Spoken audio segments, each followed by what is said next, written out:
तो अगर आप भी हैं पत्नी से पीड़ित तो ये वीडियो ज़रूर देखिएगा, क्योंकि इस वीडियो में मैं आपको बताने वाली हूँ पत्नी से बचने का एक बेहतरीन उपाय, वो भी दुष्यंत भाई के हिसाब से। कोई सेंस है इस बात की? हेलो।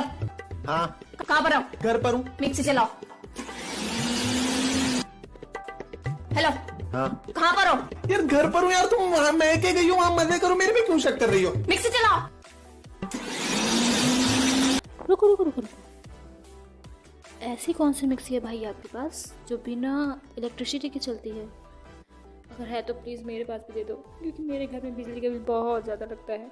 अच्छा नहीं नहीं नहीं, आपने डिस्क्रिप्शन में डाला होगा ना लिंक, मैं ज़रूर देखूंगी और ज़रूर खरीदूंगी बिना बिजली से चलने वाली मिक्सी।